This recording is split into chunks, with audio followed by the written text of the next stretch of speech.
Buenos días a todos. Vamos a ver qué papel puede desempeñar en nuestra visión de la nutrición celular activa en la que podemos llamar cardiología integrativa.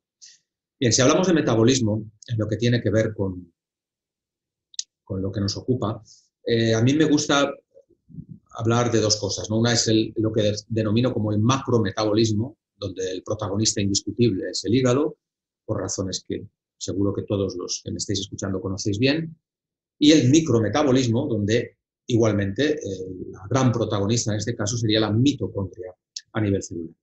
Hablaremos un poquito al final de la mitocondria, pero como no vamos a hablar de patologías mitocondriales ni el papel que desempeña la mitocondria en patologías crónico-degenerativas, solamente haré unas referencias finales en lo relacionado con la trascendencia que tiene cara también al corazón, como un órgano que tiene una dependencia clara al metabolismo mitocondrial.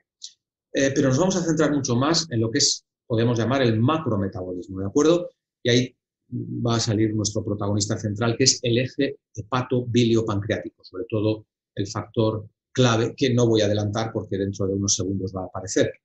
A golpe de vista, como estáis viendo, hay que establecer una relación incuestionable entre situaciones fisiopatológicas que quizá quien tenga menos conocimiento sobre el metabolismo le cueste relacionar, pero para los que tenéis conocimiento sobre el metabolismo no os va a resultar difícil, que es, por ejemplo, entre el síndrome metabólico, diríamos síndrome metabólico premórbido, porque hace no tantos años que se estableció una diferencia entre el síndrome metabólico global y el síndrome metabólico premórbido, sobre todo para sacar de contexto a aquellos sujetos que ya estaban expresando patología y agrupar a todos los que todavía no han desarrollado una patología concreta, como puede ser una diabetes o una cardiopatía crónica, ¿de acuerdo?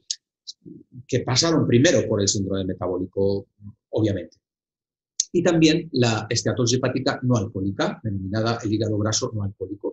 Y también con cardiopatías. La relación entre estos tres campos es absoluta, me atrevo a decir absoluta, directa, ¿no? Las estadísticas luego veremos que son afines, ¿no?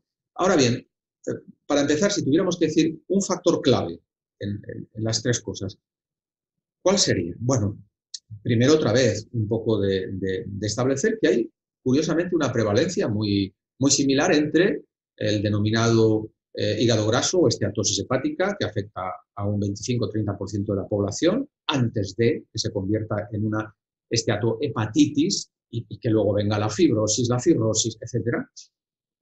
Luego, el síndrome metabólico, donde también la población afectada es básicamente el mismo porcentaje, un 30%, más o menos, uno de cada tres.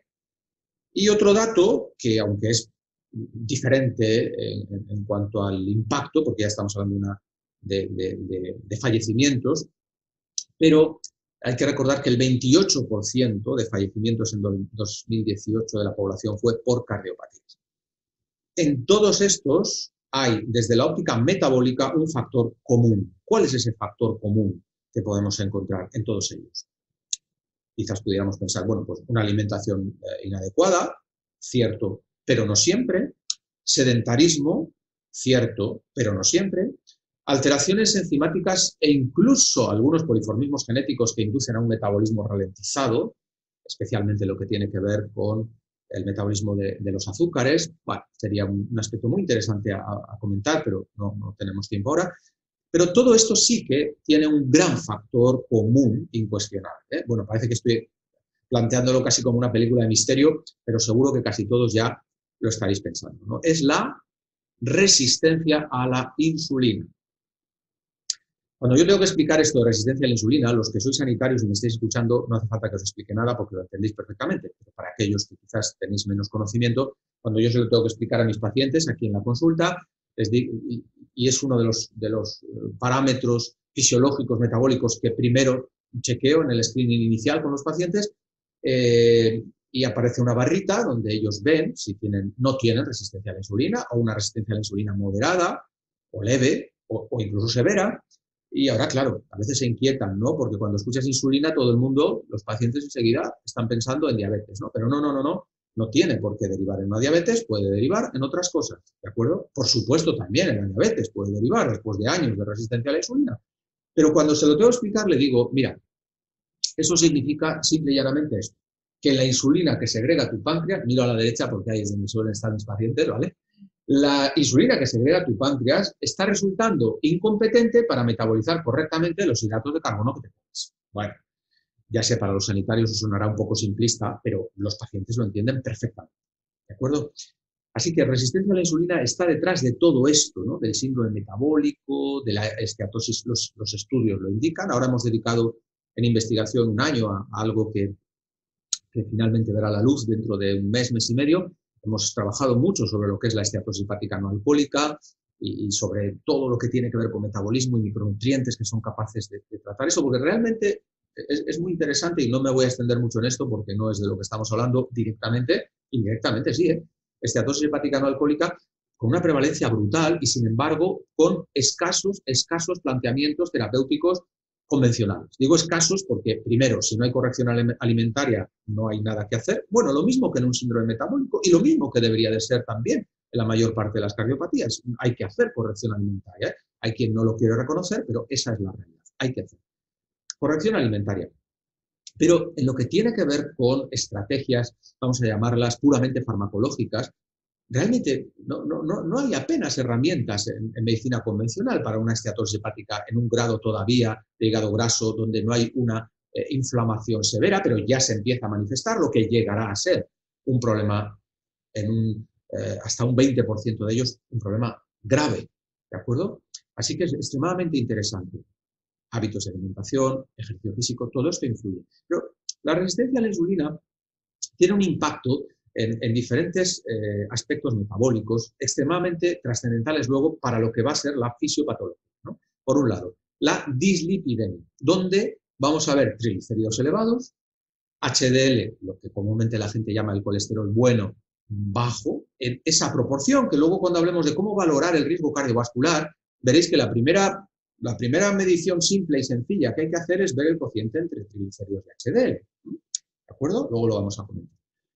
Obviamente, eso significa que las lipoproteínas de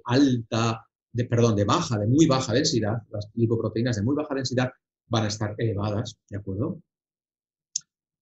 Esto da lugar, en la mayor parte de los casos, a una peroxidación o va asociado a una peroxidación lipídica, a una inflamación, y es interesante el hecho de que la hemoglobina glicosilada, que bueno, la hemos utilizado durante muchos años para ver un poco la curva de la glucosa, para ver un poquito el medio plazo del comportamiento sobre la glucosa de los pacientes diabéticos, pero ahora mismo se utiliza también como un parámetro para valorar la inflamación. Es curioso, la inflamación de bajo grado crónica, de la cual no hablamos hoy mucho, pero que es muy interesante.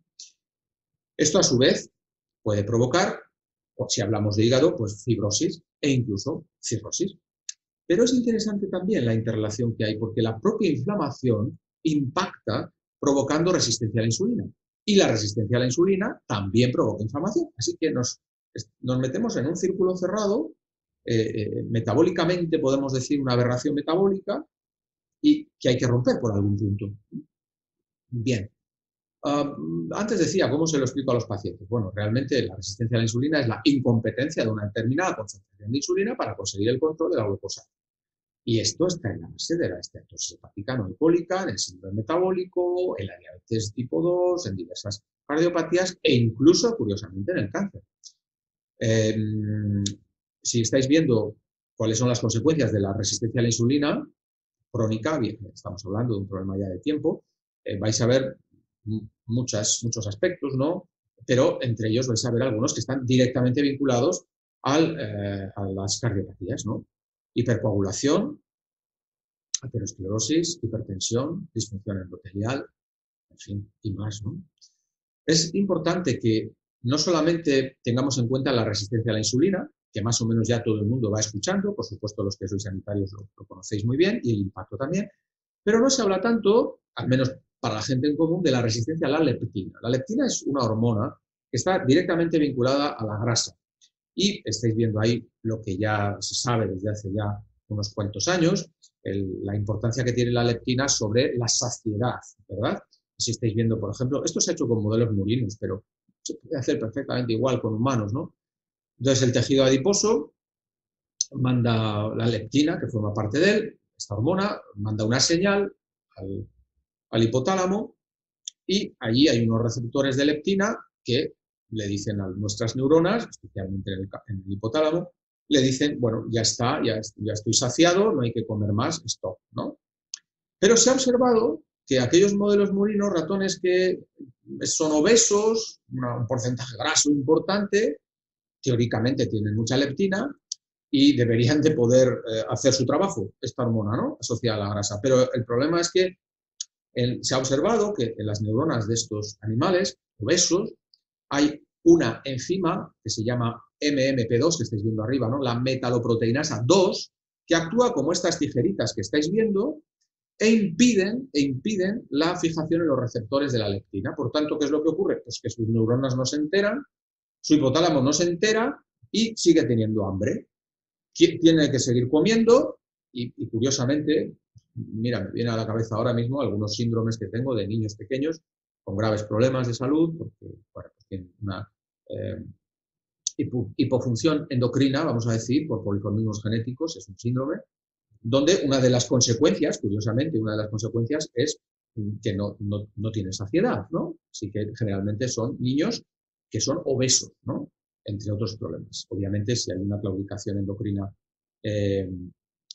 global, pues es un problema realmente serio, ¿no?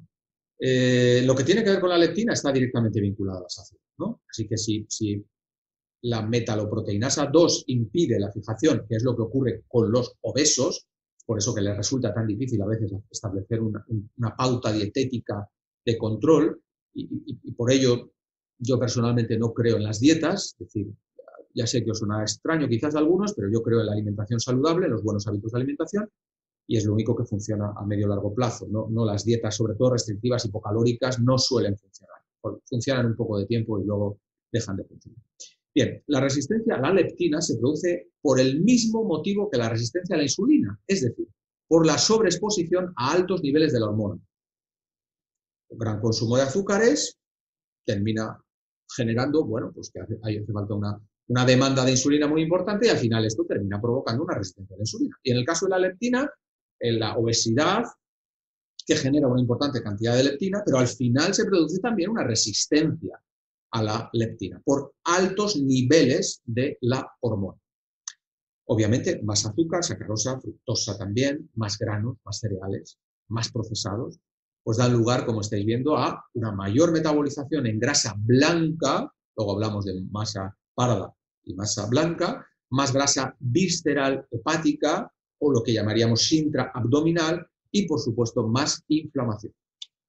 Y ya tenemos, ¿no?, resistencia a la insulina, resistencia a la leptina y, permitirme, desastre, ¿no?, esteatosis hepática no alcohólica, hepatitis no alcohólica, síndrome metabólico, diabetes tipo 2, hipertensión, cardiopatía isquémica, cáncer, bueno, etcétera. Es muy, muy largo. Un pequeño recordatorio sobre esta relación en la esteatosis hepática, bueno, lo estáis viendo aquí, muy brevemente, pues aquí tenéis la síntesis de nuevo de ácidos grasos a triglicéridos, un aumento de las lipoproteínas de baja densidad, en fin, la beta oxidación, etcétera. Y bueno, pues todo esto cuando ocurre, estáis viendo los esquemas que utilizamos, ¿no? Exceso de azúcares, el colesterol elevado, triglicéridos, sobre todo triglicéridos elevados, más importante, HDL bajo, triglicéridos elevados, la esteatosis hepática con un porcentaje graso intrahepático que empieza a aumentar, empiezan a subir las enzimas hepáticas, empiezan la fatiga, el dolor, el cansancio, la inflamación, el estrés oxidativo, es decir, la peroxidación, nos metemos ya en una esteatohepatitis no alcohólica y con el tiempo, si no paramos esta rueda, pues entramos en fibrosis, inflamación ya importante, necrosis y cirrosis, incluso hasta hepatocarcinoma, con el tiempo. Bien. Valoraciones primarias. Tanto para una valoración primaria en un síndrome metabólico como para valorar un riesgo vascular, cardiovascular, incluso hasta valoraciones para una esteatosis hepática no alcohólica, que vuelvo a decir, todas estas tienen una prevalencia extraordinaria, así que hay es algo que estamos viendo habitualmente, ¿no?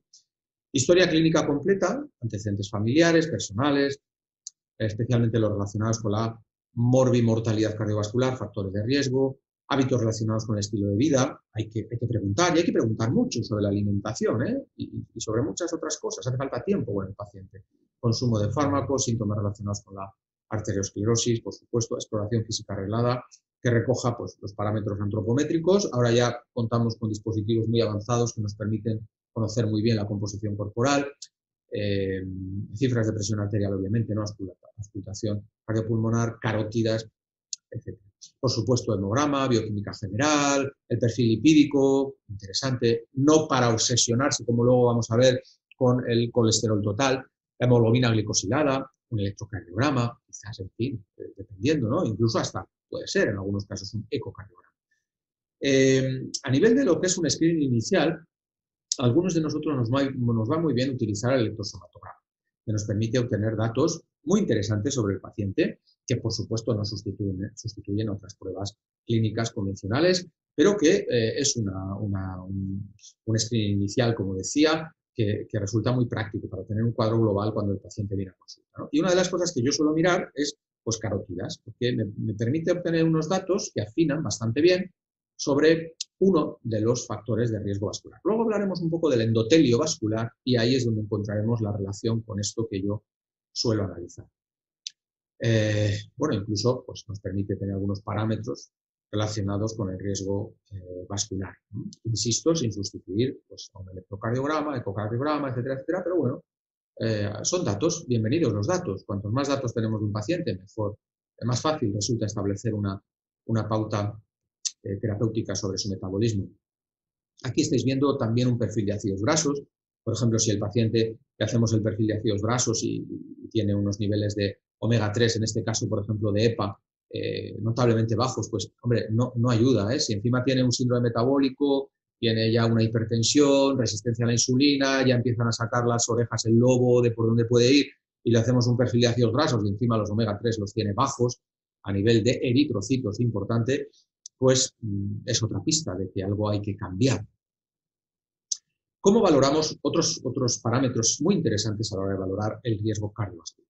Bueno, en principio, insisto en que se puede utilizar como primera medida básica, porque el paciente muchas veces viene con un análisis de sangre muy elemental, donde siempre está el colesterol y donde debería de estar siempre el HDL colesterol y los triglicéridos. Hay que ver el cociente, la proporcionalidad que hay entre triglicéridos y HDL. Hace ya pues casi, sí, 5 años ya, han pasado desde un congreso internacional donde participábamos varios docentes y entre ellos pues un amigo que además es cardiólogo, hablamos acerca del tema del colesterol, ¿no? Y nos preguntaron, bueno, me preguntaron a mí, a pesar de que era el cardiólogo, y sobre los niveles de colesterol, esto del 200, ya pues, superar el 200 riesgo, y yo di las explicaciones en las que creo, y luego dice de todos modos, bueno, pues el doctor Chacón puede expresarse al respecto, ¿no? Que es cardiólogo con buena formación y a ver si lo que yo estoy diciendo es correcto, ¿no? Y efectivamente coincidimos, ¿no? El colesterol total como valor de riesgo cardiovascular es una estupidez supina. Se pueden utilizar muchos argumentos para explicar esto. Muchos. Desde poblaciones que son muy longevas y no conocen apenas las cardiopatías y tienen niveles de colesterol total elevados, más elevados que nosotros, hasta algo tan simple como que hace 30 años, cuando yo empezaba, el colesterol, los niveles eran hasta 260, luego nos bajan a 240, luego nos bajan a 220, ahora nos bajan a 200, y con a este ritmo de bajada, dentro de poco todos tendremos hipercolesterolemia. Y además, algo tan simple como que el colesterol es esencial para la vida. Si nos obsesionamos con bajar demasiado los niveles de colesterol total, podemos estar cometiendo una estupidez que perjudique la salud, simple y llanamente. Y luego que estudios significativos, relevantes, que demuestren que el colesterol total lo podemos tomar como un parámetro para valorar el riesgo futuro cardiovascular, no los hay, significativos no los hay. Sí los hay sobre otras cosas, y ahora de hecho os voy a mostrar alguna de ellas. Así que creemos que es, por ejemplo, primer parámetro que podemos utilizar, bien sencillo, dividir los triglicéridos por el HDL. Y esa cifra hay que intentar que no supere el 2. Bien simple, ¿no? Tienes triglicéridos, por ejemplo, 100, y HDL tienes 50, pues esa proporción ya empiezas a estar en la frontera de lo que no interesa, ¿vale? 100, entre 50, 2, ¿de acuerdo? Si tienes un 150 triglicéridos y un HDL de 50, ¿la cifra cuál es? 3. Ya empiezas a meterte en una cifra que no interesa para nada, aunque muchas veces nos llegan pacientes que tienen incluso 250, 300 de triglicéridos y HDL de 38, 40. Eso para mí es importante. Eso es más importante que tener un colesterol total de 240. Y si el sujeto tiene, el paciente tiene 60 años de edad y tiene 230 de colesterol, no le demos, por favor, mayor trascendencia. Fijémonos en la proporcionalidad entre triglicéridos y HDL, ¿de acuerdo? Más importante. Insisto, y lo ideal, pues que el HDL, lo que llaman colesterol bueno, pues que esté un poquito más alto, quizás un 60, 65, 70, y que los triglicéridos estén pues, más o menos a la par o incluso un poco más bajo, 65, 70 triglicéridos o incluso más bajo, 50, 60, por ejemplo, ¿no? Bien. La homocisteína, obviamente, la PCR ultrasensible, en fin, hay muchas cosas que podemos valorar, y las apoproteínas. Bueno, ¿por qué he mostrado esto? Porque, bueno, el ciclo de la homocisteína es riesgo vascular, indudablemente, ¿no? Muy, muy interesante, algunos estudios que hay ahora mismo sobre el por qué en algunos pacientes resultó especialmente letal el llamado SARS-CoV-2. Parece ser que provoca la COVID-19. Sin entrar en aspectos polémicos sobre todo esto, lo que está claro es que algunos de los que padecieron la COVID-19 tuvieron graves problemas de coagulación, ¿no? Y parece ser que las poblaciones latinas, como somos nosotros, y los italianos, etcétera, pues parece ser que ese poliformismo genético que induce una alteración en el metabolismo de la coagulación y de la homocisteína también, que tiene que ver con los folatos y tiene que ver con ciertas enzimas que estáis viendo aquí en la conversión de la metionina en la homocisteína, ese poliformismo genético pudiera haber estado relacionado con una mayor letalidad en el curso de lo que ocurrió en marzo, abril, en nuestro país y en otras poblaciones, sobre todo latinas. Bueno, hay muchas teorías al respecto, ¿no? Pero no despreciemos el impacto del aspecto de la coagulación y de este poliformismo en el metabolismo de la homocisteína. Bien, y la importancia del endotelio vascular, luego va a volver a salir, en la relación con la inflamación que se produce en el endotelio vascular. Ahí es donde se produce, perdón, valga la redundancia, provoca un problema serio, la homocisteína. La PCR ultrasensible, pues aquí tenéis, ¿no? Hay muchos estudios que indican, pues como estáis viendo en este resumen, la PCR es el marcador de inflamación vascular más estudiado y validado hasta la fecha. Ojo, los niveles de PCR ultrasensible, no la PCR simplemente, sino la PCR ultrasensible, pueden predecir el riesgo de enfermedad cardiovascular. Y, bueno, luego empieza a dar una serie de datos, estudios que se han realizado, hay más, desde luego, más estudios realizados, muy interesantes sobre proteína C reactiva ultrasensible, riesgo cardiovascular en pacientes con diabetes mellitus tipo 2. En fin, hay estudios de proteína C ultrasensible como factor independiente de riesgo en población con y sin antecedentes cardiovasculares. Bueno, pues hay muchos más informes, PCR reactiva de alta sensibilidad, riesgo de enfermedad cardiovascular, bueno, sería extenso. Curiosamente no se hace mucho la PCR ultrasensible en nuestro país, ¿no? Y a veces cuando la pedimos, muchas veces, perdón, valga la redundancia, se ponen pegas, pero es un factor importante. Otro factor trascendental que ya he hablado de él son los triglicéridos, ¿de acuerdo? He querido tomar textualmente este comentario tomado de un médico de la Clínica Mayo, que me venía muy bien el comentario porque está relacionado con algo que siempre le he dado mucha importancia, que son los niveles, mejor que los niveles, lo que suponen la presencia de triglicéridos en lo que se llama la VLDL, las lipoproteínas de muy baja densidad. Y es que lo estáis viendo aquí a la izquierda, ¿no? Este es un modelo simplemente y estáis viendo que todo lo que estáis viendo en amarillo, por poner un aspecto gráfico, son triglicéridos, ¿de acuerdo? Un poco de colesterol, pero sobre todo triglicéridos. Es el gran núcleo de una VLDL, son triglicéridos. Este médico decía, hacía este comentario.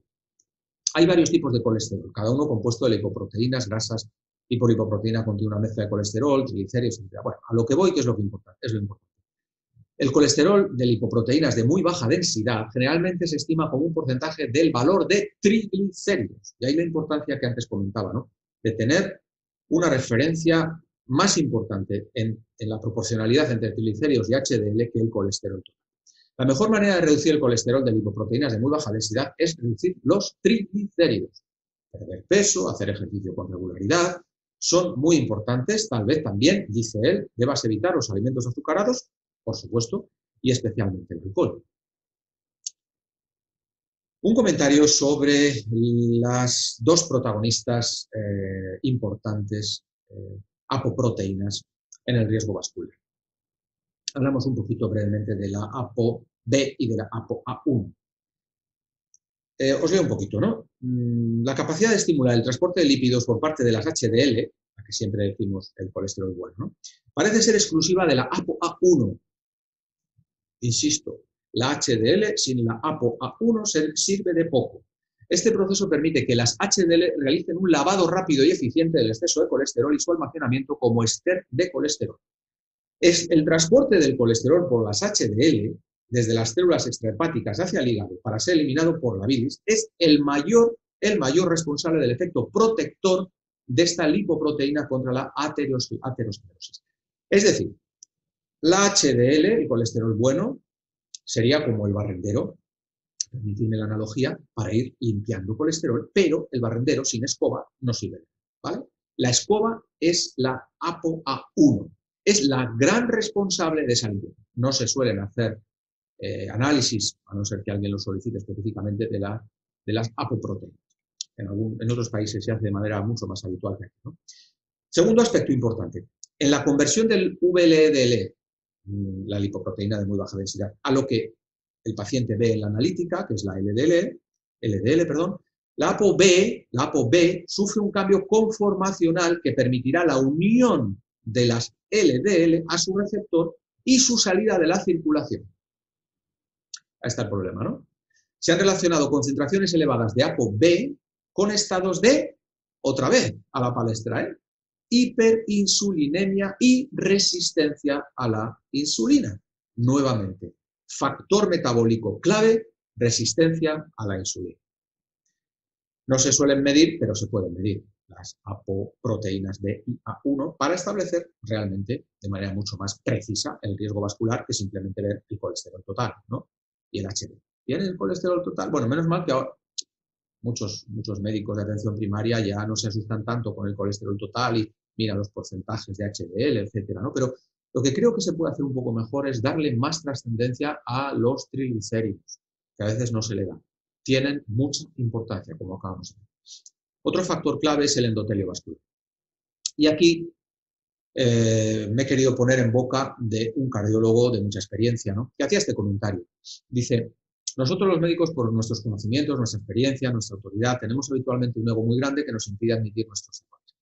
Y él dice, pues bueno, voy allá, ¿no? Reconozco abiertamente que me he equivocado. Después de 25 años de experiencia como cirujano cardiovascular, con más de 5.000 operaciones a corazón abierto a mis espaldas, ha llegado el día de reparar el daño, lo dice, suena un poco fuerte, ¿no? Pero hay que entenderlo. Reparar el daño partiendo de fundamentos médicos y científicos. Estas palabras, bueno, se hicieron virales en las redes cuando las publicó, que ya hace unos años, de este cirujano cardiovascular norteamericano. Él declara que recomendar la ingesta de medicamentos contra el colesterol y una dieta baja en grasas ya no se puede defender desde un punto de vista moral. El motivo es que las dietas bajas en grasas son ricas en hidratos de carbono simples y complejos que destruyen activamente la pared de los vasos sanguíneos, provocando una inflamación crónica. ¿De acuerdo?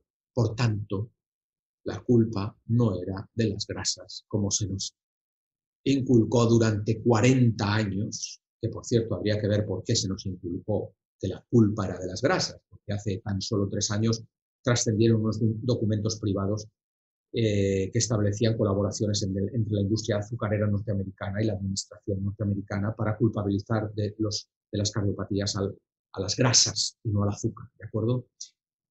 Hay muchos documentos interesantes sobre esto, ¿no? Ahora sabemos que, bueno, pues esto no era cierto, ¿no? Evidentemente, el problema de las grasas es cuando son grasas de muy mala calidad y van asociadas, sobre todo asociadas a azúcares rápidos.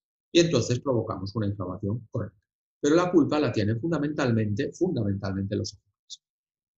Este cardiólogo hace este otro comentario que os quiero mencionar, ¿no? Porque me parece muy interesante. Cuando tras ingerir alimentos, en especial carbohidratos de absorción rápida, se produce un pico de hiperglucemia, determinados factores asociados a la subida de azúcar, como los productos de la glicación avanzada o los triglicéridos acompañantes, dañan el endotelio, la capa más interna de las arterias, y por tanto la que contacta directamente con el flujo sanguíneo, modificando sus condiciones fisiológicas, las del endotelio vascular, ¿de acuerdo? Lo que se traduce en una menor producción del más potente vasodilatador conocido, el óxido nítrico, que en medicina preventiva, en medicina integrativa, llamarlo como queráis, le damos mucha importancia, aumentando al mismo tiempo la permeabilidad del endotelio al colesterol y al calcio, lo que aumenta las posibilidades para el desarrollo aterosclerótico. En definitiva, dice, la sobrecarga glucémica actúa como un potente cepillo metálico, estamos hablando de metabolismo, sobrecarga glucémica, metabolismo, como un potente cepillo metálico sobre esa finísima capa unicelular a la que llamamos endotelio y del que depende la salud de nuestras arterias. Así que, realmente, ¿cuál es el problema? ¿Es el colesterol, los depósitos de calcio? ¿O es que el endotelio ha perdido flexibilidad y calidad, está, por decirlo de una manera sencilla, astillado y permite que se vayan adhiriendo estas moléculas grasas y colesterol? Pues es eso, es la calidad del endotelio vascular, efectivamente, ¿no? ¿Y qué factores perjudican a la calidad del endotelio vascular? Pues se perjudican los mismos factores que provocan la esteatosis hepática no alcohólica, el hígado graso, etc. Consumo habitual de azúcares, incluido el almidón. Por eso nos sirve que dicen algunos pacientes, no, yo no soy goloso, ¿no? Pero sin embargo luego están enganchados literalmente al pan, sobre todo al pan blanco, con un índice glucémico muy alto realmente, no tan lejano del azúcar, de la sacarosa, ¿eh? No olvidemos que un polisacárido compuesto de amilosa, amilopectina, el polisacárido luego se disgrega gracias a la amilasa salivar, amilasa pancreática y disacaridasas, y finalmente también se comporta como eso, como azúcar, no se nos olvide, que a veces se nos olvida, ¿no? La falta de grasa saludable, omega 3 especialmente, el sedentarismo, el estrés oxidativo, el sobrepeso, la falta de alimentos ricos en clorofila, es decir, verdura, y pigmentos vegetales antioxidantes. Bueno, eso es una estrategia que utilizamos para fortalecer el endotelio vascular en la NCA, en la nutrición celular activa, vitamina C, lisina, coenzima Q10, en fin. Bueno, un poquito en micrometabolismo, sin entrar en las profundidades de la mitocondria, pero simplemente es un recordatorio sobre que aunque las mitocondrias las vamos a encontrar en prácticamente todas las células, no todas, pero prácticamente todas las células de nuestro cuerpo, hay algunos órganos que son, por decirlo así, muy dependientes de un elevado metabolismo mitocondrial. Y entre ellos tendríamos, por supuesto, el músculo, el hígado, el cerebro indudablemente, pero también el corazón. No debemos de olvidar la trascendencia de la cantidad o porcentaje que tengamos de lo que se llama grasa blanca o grasa parda, es decir, adipocitos blancos, adipocitos marrones. No me puedo extender mucho en esto, pero es muy interesante si veis el gráfico, porque la grasa blanca, que es, comillas, la mala, ¿no? Por lo menos la que está asociada a diferentes patologías, tiene una composición grasa dominante, un núcleo que está, a ver, la expresión que utilizaría, desplazado, hasta casi la membrana, y un poquito de mitocondrias, disfuncionales, de hecho, muchas veces, ¿no? Y un adipocito marrón, que es marrón, aunque esto solo es un dibujo, ¿no? Pero es porque tiene mucha cantidad de mitocondrias activas y está asociado a un mayor riesgo de patologías y de alteraciones metabólicas y sus patologías consecuentes. Al adipocito blanco, almacén de energía, lipogénesis, adipogénesis, bajo contenido mitocondrial, componente básico que, pues otra vez, los triglicéridos. Y la grasa parda, o adipocito marrón, muy importante para el gasto energético, para la termogénesis, para la beta-oxidación, alto contenido mitocondrial, componente básico citoplasma, bueno, como debe de ser, ¿no? Pérdida de peso asociado a una mayor pérdida de peso y mejora la resistencia a la insulina.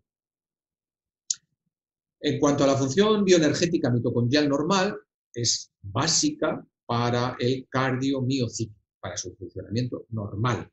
Una función bioenergética mitocondrial anormal, a nivel vascular, provoca miocardiopatías isquémicas, defectos en la conducción cardíaca, miocardiopatías hipertróficas y dilatadas y miocarditis. Hablaremos más de esto en algunos seminarios de NCA a final de este año, primeros del 2021.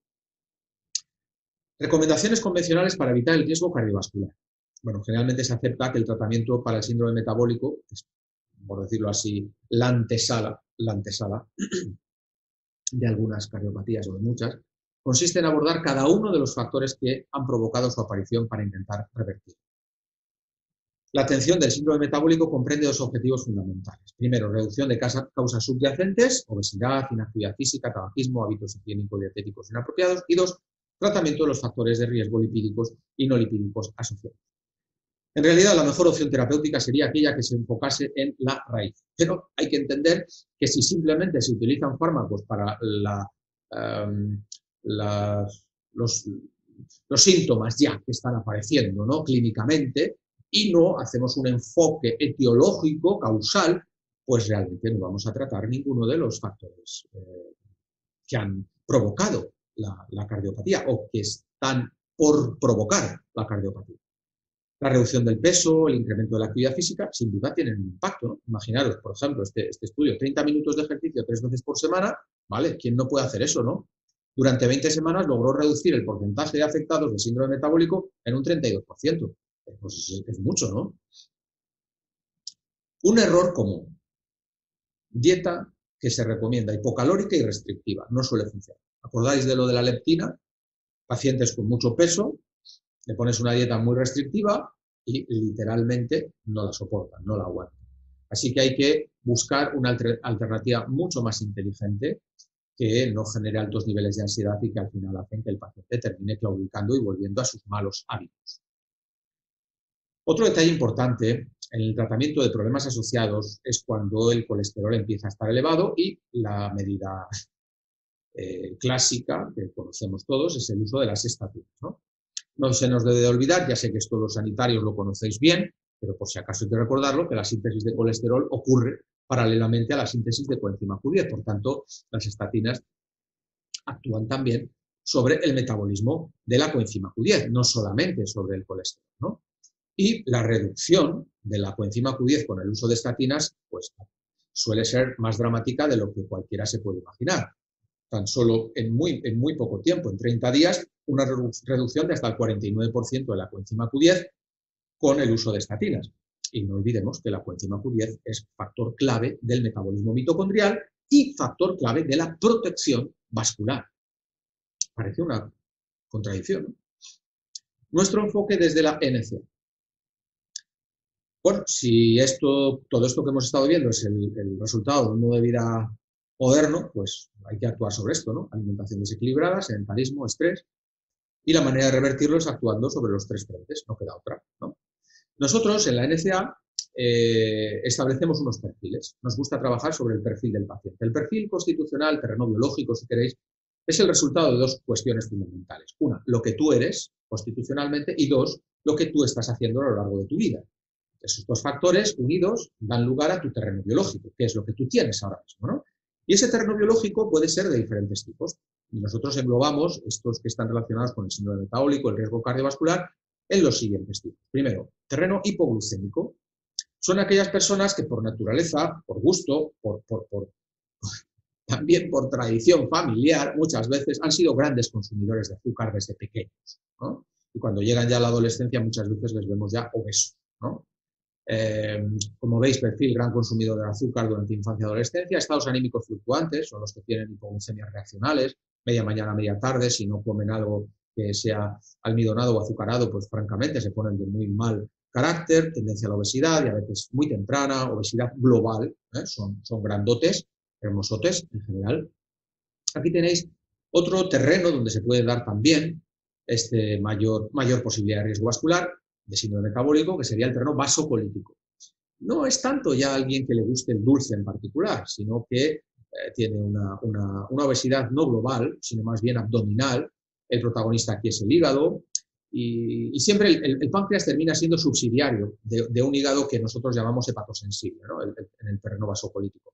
No les tira tanto el azúcar, generalmente, pero sí les tira mucho el almidón y lo salado. Es decir, yo no como azúcar, pero se pueden poner a patatas o a pan hasta las cejas, ¿no? Permitirme el término. Perímetro abdominal quizás no es tan grande proporcionalmente. Los niveles de triglicéridos tiran para arriba, el colesterol tira un poco para arriba, el ácido úrico a veces no siempre, etc. Terreno oxidado degenerativo es cuando ya el paciente lleva muchos años de alguno de los perfiles anteriores y lo que ha provocado ya es que está en un estado, vamos a llamarlo, patológico ya, donde ya hay alteraciones con las VLED, con el triglicéridos, hay un endotelio frágil, hay una obesidad que no se ha corregido a lo largo de los años, hay un estrés oxidativo que podemos medir de muy diferentes formas. En fin, el riesgo ha aumentado claramente y ya estaría aquí en el terreno oxidado, ya nos encontramos delante de alguien que está manifestando patología, no está en un estado prepatológico, sino ya hay patología. ¿Medimos el estrés oxidativo? Bueno, lo podemos hacer mediante los cuestionarios que utilizamos en NCA, que es el IOMED, muy interesante para determinar el perfil, pero también lo podemos hacer en sangre, nosotros en la clínica también lo miramos en sangre, en fin, se puede hacer de diferentes maneras. Medicina convencional, el tratamiento, pues si quieres actuar de una manera preventiva, cuando hay un síndrome metabólico, pues van a usar ejercicio físico diario, control calórico, y si ya empiezan a despuntar algunos parámetros bioquímicos alterados, pues hipolipemiantes, antidiabéticos, antihipertensivos, ansiolíticos a veces, y proceden, etc., ¿no? ¿Qué hacemos en la NCA? Control de peso mediante una dieta no restrictiva en calorías, sino más bien hiperproteica de calidad, con una leve reducción calórica, NCA de detoxificación inicialmente, ejercicio físico diario bien planificado, NCA específica para regular el colesterol, regulación de la glucemia, regulación de la hipertensión, regulación del sistema nervioso, etc. Abordaje del estado premórbido, vamos a decir, ¿no? Control de peso, correlación alimentaria, ejercicio físico, NCA específica. Utilizamos dietas también específicas, bueno, perdonadme el término, dietas, planes de alimentación, nosotros lo llamamos PPS, Programa Personal de Salud, así lo establecemos, porque al menos en nuestra clínica establecemos un programa global de actuación. Aquí contamos con nutricionistas, varios médicos que están trabajando, preparadores físicos incluso, psicólogos, sofróloga. Intentamos hacer un plan. Hay quien no necesita toda la actuación, solamente una buena medicina integrativa, etcétera. Otros necesitan apoyo de la psicóloga, otros necesitan una buena preparación física, ejercicio físico, bueno, y por supuesto un plan de alimentación saludable. Aquí estáis viendo una primera alternativa que es depurativa, una alternativa ya según el terreno biológico, si es hipoglucémico, si es vasocolítico y ya si está en un estado oxidado. En función de todo esto vamos estableciendo unas pautas que, aunque estáis viendo ahí, son unas pautas generales para cada terreno, procuramos siempre que es necesario el individualizar. Ejercicio físico, fundamental. Y luego establecemos una detoxificación donde tratamos con prebióticos, estimuladores emuntoriales, moduladores de la función hepatobiliopancreática, utilizamos también algunos antioxidantes, especialmente si hay un terreno oxidado y sobre todo para fortalecer el endotelio vascular. Si hace falta alguna ayuda sobre la ansiedad, estado de angustia, si hay que actuar sobre el metabolismo del colesterol, sobre todo, subiendo el HDL y bajando triglicéridos, aunque la mejor manera de bajar los triglicéridos, sin duda alguna, tengámoslo claro, es comer bien y hacer ejercicio. No hay nada que funcione mejor, ¿de acuerdo?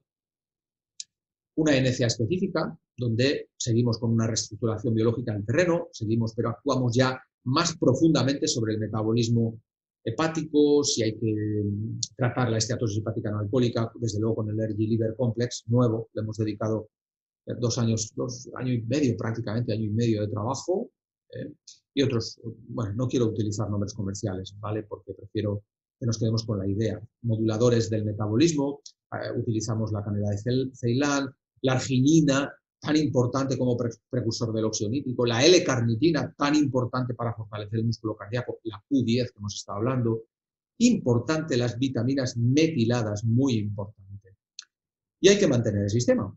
Hemos conseguido equilibrar al paciente, muy bien, enhorabuena, pero como no se cuide, volverá otra vez a la misma.